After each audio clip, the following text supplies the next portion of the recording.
ইতিহাসে সৌন্দর্যের যে কটি নমুনা আমরা পাই তার মধ্যে সর্বাধিক সুন্দরী রমণী আম্রপালি একটি সুবিশাল আম গাছের তলায় তাকে কুড়িয়ে পান নগরের বাসিন্দারা। যে প্রকার ধন সম্পদের মালিক তিনি সে সময় ছিলেন তা রাজা রাজরাদেরকেও হার মানাতো এক কথায়। সেই সময় অন্যান্য বৌদ্ধ ভিক্ষুগণ ভগবান বুদ্ধের ওপর মৃদু সন্দেহ প্রকাশ করেছিলেন, আশঙ্কা প্রকাশ করেছিলেন। ভগবান বুদ্ধ একই সিদ্ধান্ত নিলেন, এক বৌদ্ধ ভিক্ষুর ওপর এতটা আস্থা রেখে তদানীন্তন সমাজ ব্যবস্থায় কোনো সুন্দরী রমণীর কোনো এক পুরুষের সঙ্গে বিবাহ ছিল কঠোরভাবে নিষিদ্ধ। তখনকার দিনে নিয়ম ছিল তাকে নগর বধূ হিসেবে কার্যভার গ্রহণ করতে হবে। তার চোখের মধ্যে অদ্ভুত এক আত্মপ্রত্যয়, সারাদিন কি বা ভিক্ষা পায়, কি বা এমন খায়, কি বা এমন পোশাক, তাতেও এত শক্তি কোথা থেকে আসে? অবাক হয়ে আম্রপালি ভাবতে থাকলেন। তো এই কথাগুলো বুকে বুলেটের মতো বিঁধেছিল আম্রপালির।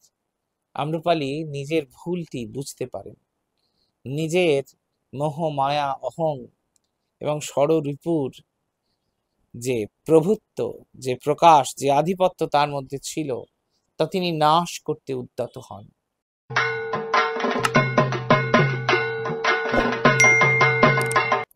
নমস্কার, আমি স্বামী তন্ত্রদেবানন্দ পুরিয়ার ভক্তিপথ 1-4 আপনাদের অনেক অনেক স্বাগত জানাই। আজকে ভগবান বুদ্ধ এবং আম্রপালির কথা আপনাদের সামনে তুলে ধরব। ইতিহাসে সৌন্দর্যের যে কটি নমুনা আমরা পাই তার মধ্যে সর্বাধিক সুন্দরী রমণী আম্রপালি। এ বিষয়ে অনেকের সন্দেহ থাকলেও ব্যক্তিগতভাবে আমার কোনো সন্দেহ নেই। আপনারা আমার মতের সঙ্গে সহমত হতে পারেন কিংবা সহমত নাও হতে পারেন। আজ থেকে প্রায় 25,000 বছর আগে কিংবা তার থেকেও কয়েক হাজার বছর আগের কথা, ভারতের বৈশালী নগরে আম্রপালির উদ্ভব, তার প্রকাশ। একটি সুবিশাল আম গাছের তলায় তাকে কুড়িয়ে পান নগরের বাসিন্দারা। মূলত গ্রামবাসীদের হাতেই বড় হয়েছিলেন এই সুন্দরী রমণী। তার বাল্য অবস্থায় তাকে অপূর্ব ফুটফুটে দেখতে ছিল। না, আমরা তার বাবা মায়ের কোনো পরিচয় ইতিহাসে পাইনি। বলা যেতে পারে গ্রামবাসীদের হাতে মানুষ এই নগর বধূ। এতই সুন্দর তিনি, তার কৈশোর যখন তিনি পার করছেন, যে কোনো পুরুষই তাকে দেখে মুগ্ধ হননি এমনটা কল্পনাতীত। প্রত্যেকেই তাকে দেখে মুগ্ধ হয়েছেন, এমন মোহময় তার রূপ। আর সেখানেই গন্ডগোলের শুরু। তদানীন্তন সমাজ ব্যবস্থায় কোনো সুন্দরী রমণীর কোনো এক পুরুষের সঙ্গে বিবাহ ছিল কঠোরভাবে নিষিদ্ধ। তখনকার দিনে নিয়ম ছিল তাকে নগর বধূ হিসেবে কার্যভার গ্রহণ করতে হবে। তার যৌন আবেদন, তার লালিত্য, এসব কিছুই মানুষকে প্রলুব্ধ করেছিল সে সময়। তো সেই যুগের থেকে বেশ কয়েক কদম এগিয়ে ভাবার অদ্ভুত মেধা ছিল আম্রপালির মধ্যে। শুধুমাত্র মানুষকে আনন্দ দিয়ে তিনি কিছুদিনের মধ্যেই বেশ অর্থবান মানুষ হয়ে উঠেছিলেন।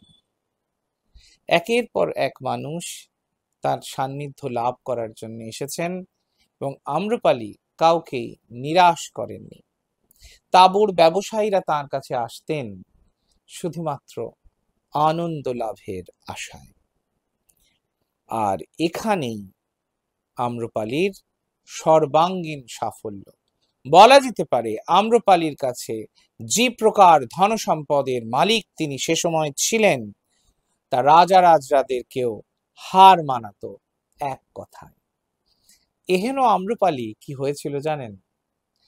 তিনি বারান্দায় অলস দুপুরে গালে হাত দিয়ে ভাবছেন যে আমার তো অনেক ধন সম্পদ আছে, যাদের নুন আনতে পান্তা ফুরোয়, যাদের ভাতের হাঁড়ি চড়ে না, এমন মানুষ কি আমার চেয়েও সুখী, নাকি আমার চেয়ে কম সুখী? এটি তিনি বারবার ভাবছিলেন। ভাবতে ভাবতে হঠাৎ তিনি দেখলেন একেবারে কম বয়সী সদ্য যুবক হওয়া এক বৌদ্ধ ভিক্ষু তার ভিক্ষা পাত্রটি হাতে নিয়ে ক্রমান্বয়ে এগিয়ে আসছেন তার প্রাসাদোপম বাড়ির দিকে। তো সেই যুবককে দেখে বড্ড ভালো লাগলো আম্রপালির। এর আগে কাউকে এতটা ভালো লাগেনি। সেই ভিক্ষুর মধ্যে না ছিল কোনো পোশাক, তার ব্র্যান্ড বা তার জৌলুস, ছিল না কোনো কর্পোরেট লুক, ছিল না কোনো আবেদন, টোন্ড বডি। যেটি ছিল সেটি স্বল্প আহারের দীপ্তি, দেহের কান্তি ছিল ঈর্ষণীয়। আম্রপালি বসে বসে ভেবেছিল, আমি তো সবচেয়ে সুন্দর, আমার চেয়েও সুন্দর তাহলে কেউ আছে? এক দিব্য পুরুষকে দেখে বলা যেতে পারে তিনি মুগ্ধ হয়েছিলেন। তো যেই ভাবা সেই কাজ, সরাসরি বারান্দা থেকে নেমে এলেন নিচে, বৌদ্ধ ভিক্ষুকে আমন্ত্রণ জানালেন, আমার এখানে অন্ন গ্রহণ করবেন। তো বৌদ্ধ ভিক্ষু বললেন যে ঠিক আছে, আমি অন্ন গ্রহণ করব, আপনি সেবা দিতে চান, আমি সেবা গ্রহণ করব। তো আমি আমার গুরু যিনি আছেন তার পারমিশন, তার অনুমতি ছাড়া এটি গ্রহণ করব না। শুকনো চিড়েমুড়ি যা তিনি দিয়েছিলেন তার ভিক্ষা পাত্রে, সেটি তিনি গ্রহণ করেছিলেন। তো আপনারা সকলেই জানেন যে বর্ষাকালের সময়টিতে এই 3 মাস বৌদ্ধ ভিক্ষুরা কোথাও যান না। পদব্রজে তারা যাত্রা বন্ধ রাখেন, স্থগিত রাখেন, একটি স্থানে তারা বসবাস করেন।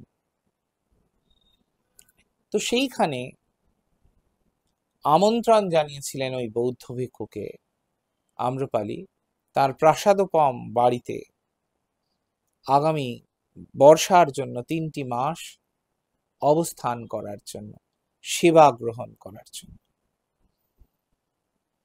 যথা বিহিত রীতি অনুযায়ী বৌদ্ধ ভিক্ষুকে তিনি বেশ কিছু ফল ইত্যাদি প্রদান করেছিলেন এবং বৌদ্ধ ভিক্ষু সেটি গ্রহণ করেন। তো তারপর ধীরে ধীরে তিনি প্রস্থান করেন। রাতে ভগবান বুদ্ধের কাছে তিনি পৌঁছন এবং গভীর শ্রদ্ধার সঙ্গে প্রণাম পূর্বক তিনি প্রশ্ন করেন,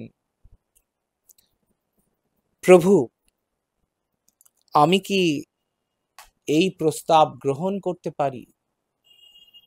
ভগবান বুদ্ধের আস্থা ছিল ওই বৌদ্ধ ভিক্ষুর প্রতি।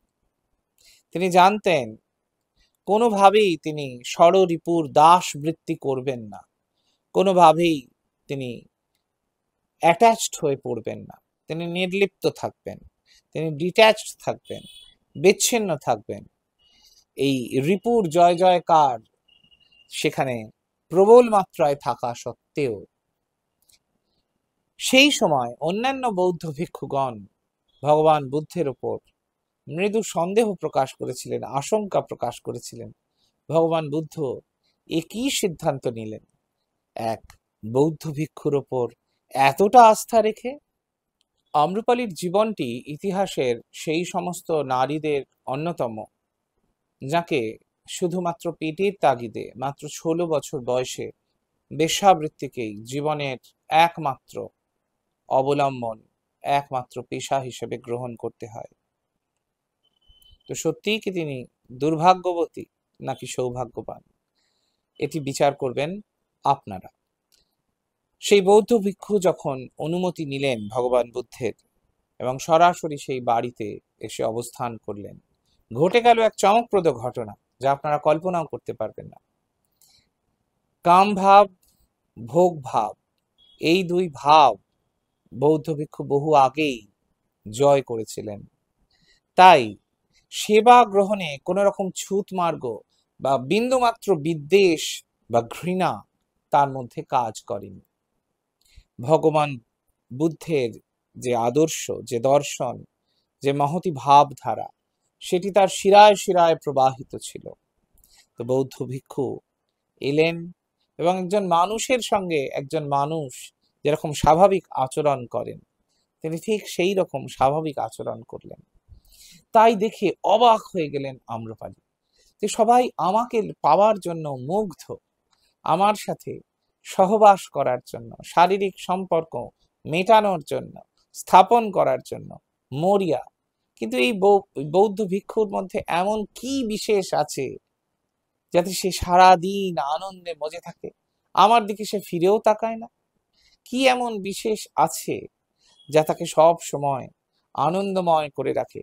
তার মধ্যে অসম্ভব তেজ ও দীপ্তি, অসম্ভব শক্তির প্রকাশ, তার চোখের মধ্যে অদ্ভুত এক আত্মপ্রত্যয়।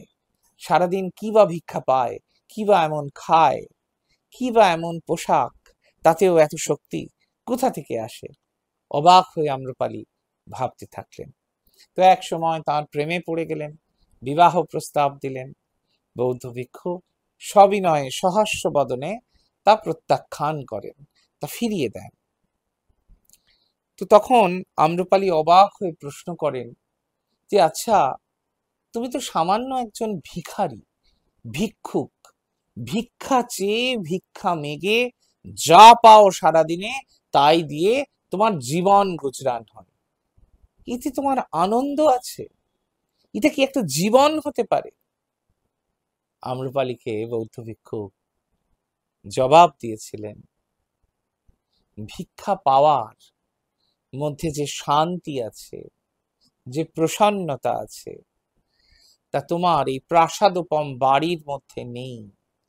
তুমি কখনো আনন্দ লাভ করনি, তুমি কখনো নিজেকে জানোনি, তাই আনন্দের দরজা চিরকালের মতো তোমার জন্য বন্ধ। তুমি যেটি লাভ করেছো তা জাগতিক ভৌতিক সুখ, ভোগের আস্তরণে নিমজ্জিত হয়েছ, এছাড়া আর কিচ্ছু নয়। তো এই কথাগুলো বুকে বুলেটের মতো বিঁধেছিল আম্রপালির। আম্রপালি নিজের ভুলটি বুঝতে পারেন, নিজের মোহ মায়া অহং এবং ষড়রিপুর যে প্রভুত্ব, যে প্রকাশ, যে আধিপত্য তার মধ্যে ছিল, তা তিনি নাশ করতে উদ্যত হন। একটি কঠিন সিদ্ধান্ত নেব না করে নিয়েই ফেললেন। বৌদ্ধ ভিক্ষুকে প্রণাম করে ভগবান বুদ্ধের তার 500 দাসী নিয়ে দর্শন করতে এলেন মহাত্মা বুদ্ধকে। যথাবিহিত উপাচার দিয়ে ভগবান বুদ্ধের তিনি উপাসনা করেছিলেন। আর ভগবান বুদ্ধ তার সহচর অনুগামী পার্ষদগণকে বলেছিলেন, তোমরা চোখ বন্ধ রাখো, তোমাদের রিপুর ওপর নিয়ন্ত্রণ এখনো আসেনি, তোমরা হয়তো কাম বাসনায় পতিত হতে পারো, তোমরা ভ্রষ্ট হতে পারো। তো সমস্ত অনুগামীরা চোখ বন্ধ করেছিলেন এবং তারপর এক সময় তিনি চোখ খুলেছিলেন এবং সবাইকে তিনি আত্মদীপ ভব, নিজের মধ্যে যেটি আছে, নিজেকে জানো, নিজেই নিজের দ্বীপ হয়ে ওঠো, সেখানেই সর্বাঙ্গীন আনন্দের প্রকাশ, সেটি তিনি উপলব্ধি করিয়েছিলেন। তো এহেন আম্রপালি এই যাবতীয় কাণ্ড কারখানা দেখে মুগ্ধ হয়ে পড়ে, মুগ্ধ হয়ে এক ভিক্ষুকের জীবন বেছে নেয়, ভগবান বুদ্ধের অনুগামী হয়ে ওঠে। তো এই কাহিনীটি অত্যন্ত তাৎপর্যপূর্ণ। আমাদের সমাজ ব্যবস্থায় ভোগবাদের প্রাবল্য আছে, তো ভোগে আর যাই হোক কোনো আনন্দ নেই, ত্যাগেই আনন্দ। সবাই ভালো থাকবেন। জয় মা।